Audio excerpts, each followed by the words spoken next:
Hello everybody, welcome back to Strategic Command, Paradox Gamer playing. This might be the last episode, depends if we can take Paris. So let's go straight for that actually. I have loads of bombers. I don't care if I lose points. I don't have any fighters nearby, but I could move... I don't know if that will make a difference, but I could move some fighters down here. Let's see if that makes any difference at all. Start bombing Paris. Seems to be no fighters protecting Paris. So I'm just gonna go ahead and simply bomb it with everything I have here.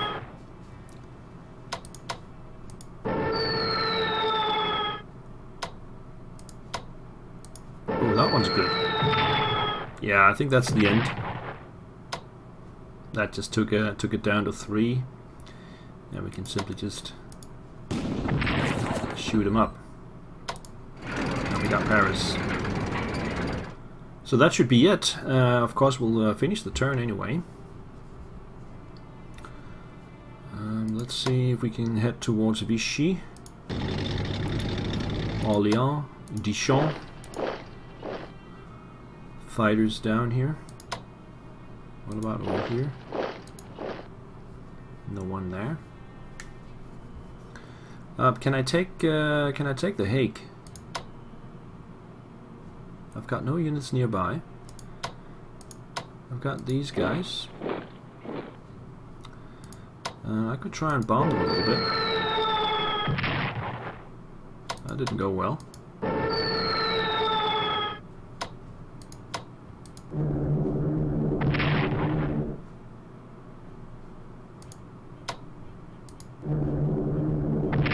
I think it was all my bombers. So yeah, we got carrier bombers. Well, that worked. And they've got 2 attacks. Let's just try them all then.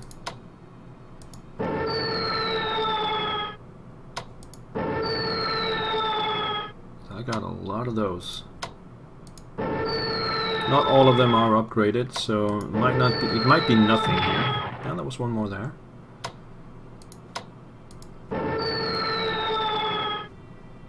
Got nothing else useful to do. Let's see what the US can do. Oh, that was nice. Sounds better. The airplane sounds better. There's also this one.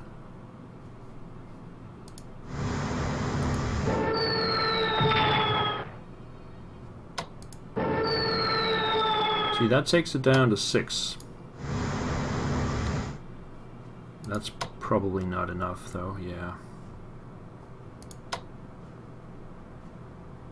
I can get in here as well. Well, let's do that attack.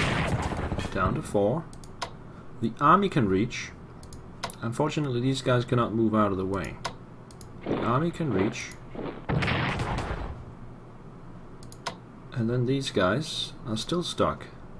And I can't get to it. Oh, I can move up here.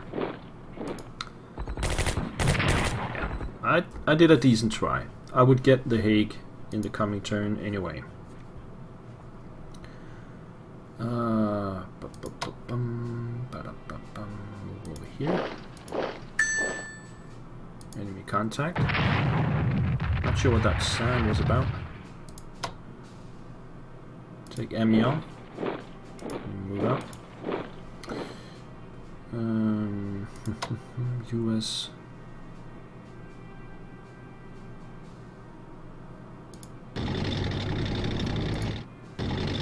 Oh, there's another army in Koblenz as well. Okay, let's get out of the way.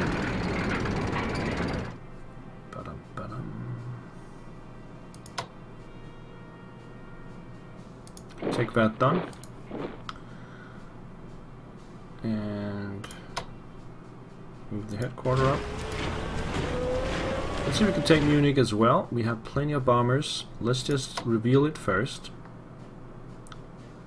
That would be this one. And then start up the bombers. Fire them up. I don't care if I lose strength. Just keep going. Ah, that one's out of reach. So this one is probably... no, that can hit.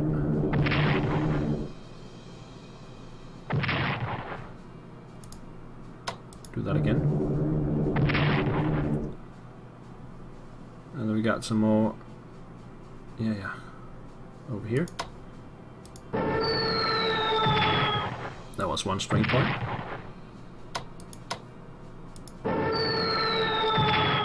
And another one. And we got these. And this one. And another string point. So that was all my bombers. Oh, there's this one as well. I don't think that can reach. No. Alright. And that takes them down to 6. And now we have some serious US armor coming in.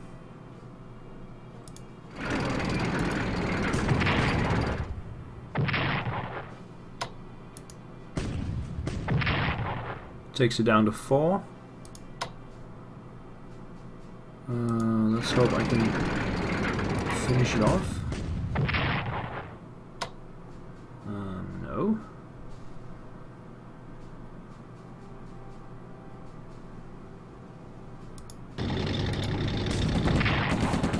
Alright, get this guy out of the way. And then we have no infantry, unfortunately. Yeah, this one can reach. That'll work. And then we got some medium tanks. BT-7s. Boom. And take Munich. So we got both Munich and Paris. Not The Hague. And let's see if we can get Helsinki.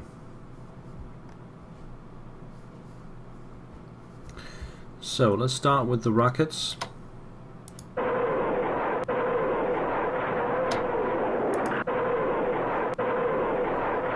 No apparent effect. Battleship will take a shot, and so will the cruiser. Now we'll just move in with the guys and see if we can finish it off. Looks like it.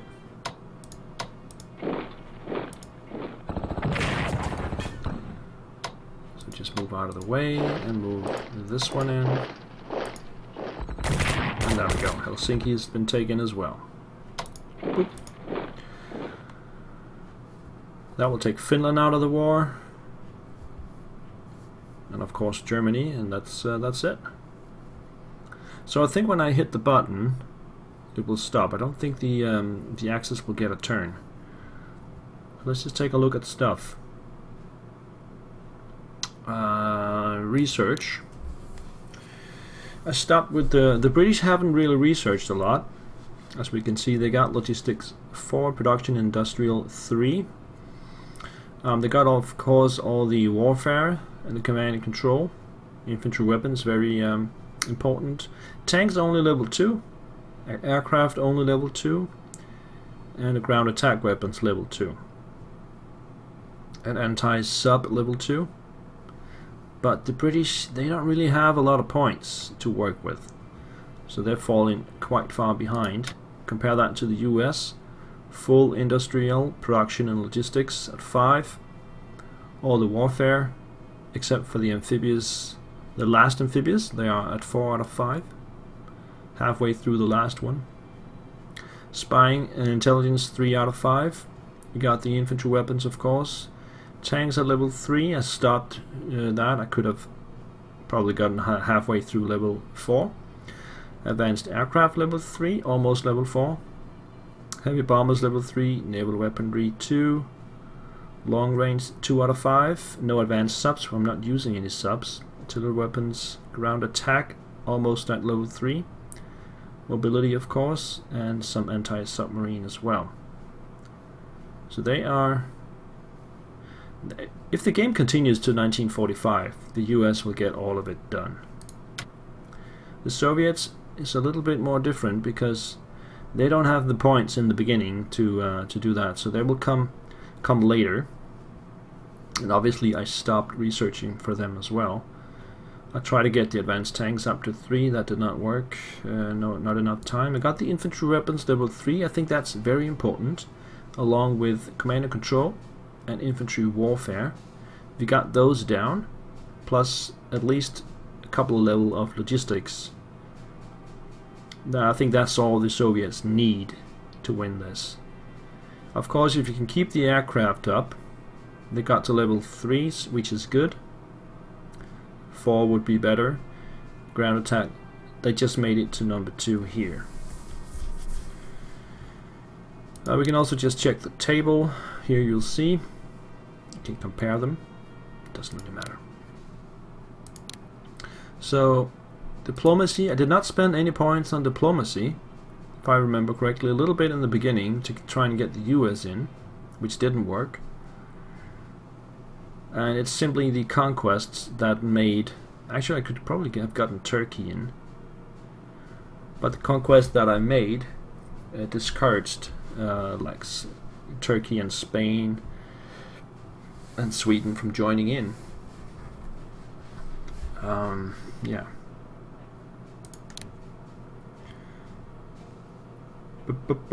Plenty of points at the end. Let's see if I have some graphs. Where are the graphs? Reports. Here we go. Let's get some graphs. National morale. We can see the German morale's just going down slowly. Italian as well. British morale was pretty decent all the way through. A little bit down in the beginning, kept it up, and then yeah, it's been around 100 for a while. US dropped down a little bit at the end, I don't know why. And the Soviet just kept climbing. Lots of morale for the Soviets. What else is interesting? Points. The spend and lost is not important. The collected ones, the green one, if you can catch the green one, you can see the Soviets don't have a lot of points in the beginning, and then suddenly they will start to grow. This is where the I moved the industry away from Ukraine, so there's a drop there. I didn't need to do that, but I didn't know that at the time. If I hadn't done that, it would have been even more significant. Compare that to the US and the British. The British drop here is the points that they give to the USSR at this point. Research diplomacy, I don't think we can use these graphs for anything. Raiders, convoys. Convoy income maybe is interesting. The British convoy income kept going up, a little bit down here.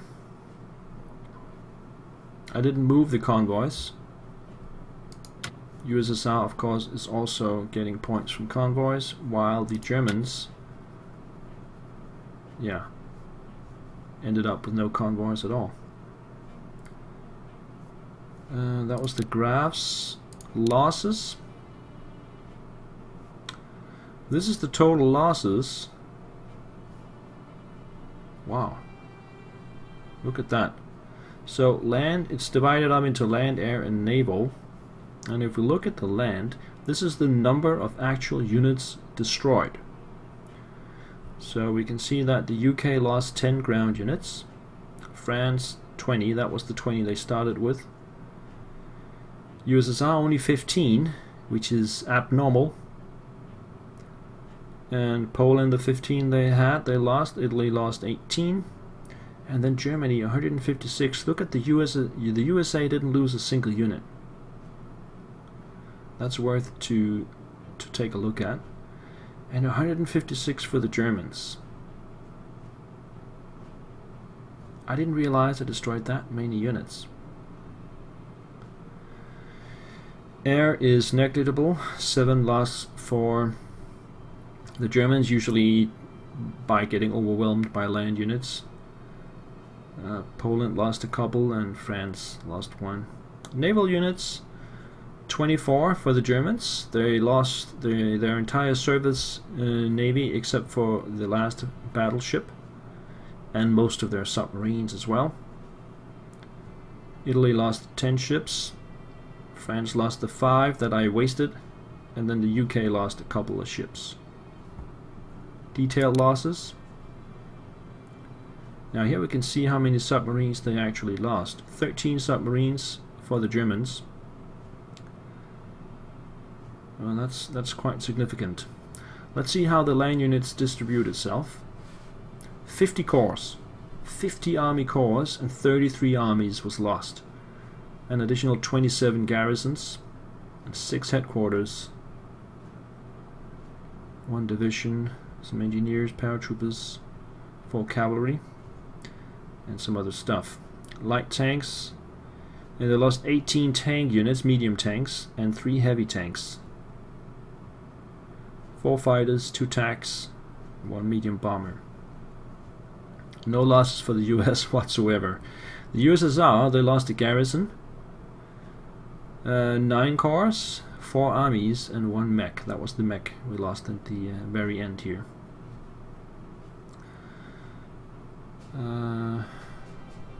British 8 corps, 1 headquarter, and a tank. That was the 7th Armored in Greece. 1 battleship lost, along with a light cruiser. The Italians, yeah.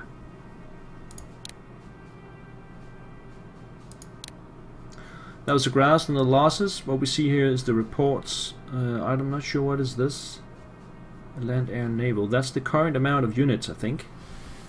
The USSR has got 108 army units, with the UK 45 and USA just 11. I didn't on purpose. I didn't make a lot of US units. Germany's got 29 land units, along with 12 air and 2 naval. So here we can see, we know they have a battleship. That means they have only 1 submarine besides the battleship. 108. And over here we can see the output of industry, harbors, and I'm not quite sure what this is. Sorry about that. Anyway, let's close that up and hit the button. Yeah, I think we want to end the turn. I don't think the Germans gonna get a turn. Allies liberate France. Let's see what's going on here. Negotiations are underway with the Portuguese leader Antonio de Oliveira Salazar to lease the islands of the Azores from Portugal. Would you like to approve the lease of the Azores from Portugal? No, that doesn't matter.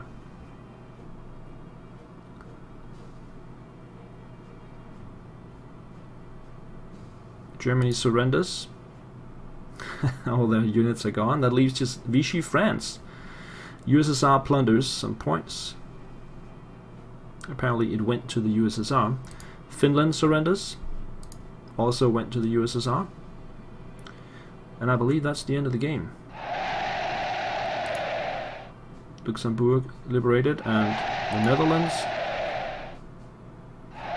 Norway. Are you telling me that Vichy France is fighting on?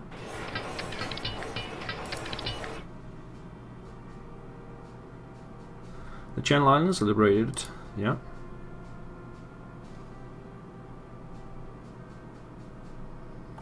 Jean de Lattre de Tachigny takes command of the French forces. Alright. Allies liberate Paris, triumphant de Gaulle returns.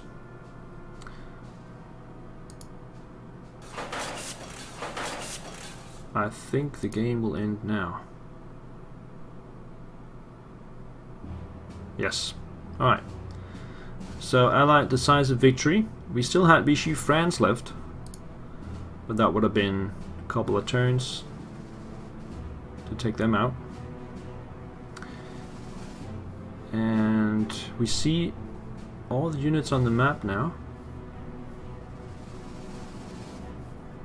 Yeah, we can see that Vichy France, they got a core in Strasbourg, and they got one in Marseille, and that's pretty much it. So did not make a huge difference with Vichy France joining or not.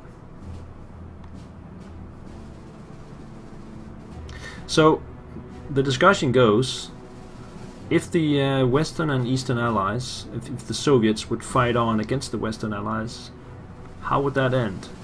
And I'm positive that the Soviets would they would just beat up everybody else, and the British would retire to their island again with the US, and that's it. Alright, so comments on the actual game. It's as I said in the beginning, playing as the Allies is way easier than playing as the Germans, because the AI is not capable of launching a an offensive that is good enough. Well, they can take France, of course. They were nowhere near landing in Britain, and their attack on the Soviet Union was rather pathetic. They got to Smolensk, and that's it. Very small area. They got nothing in the south, except for a couple of small towns. So that attack was obviously doomed to fail. And once that turns around and the Soviets start to gain momentum, they just squish everything. Anyway, it was pretty fun. I'm not sure what's up next. I will take a look at one of the other scenarios and see if they are fun to play, and then I'll play one of them. Stay tuned for more series on the channel. There's a lot of stuff coming up, so I'm not sure when, but looking forward to lots of new games coming here in the end of the winter. So stay tuned for all of that stuff, and thank you for watching this series, as always. I'm very grateful for that, and I wish you a happy day, and see you another time. Take care. Bye bye.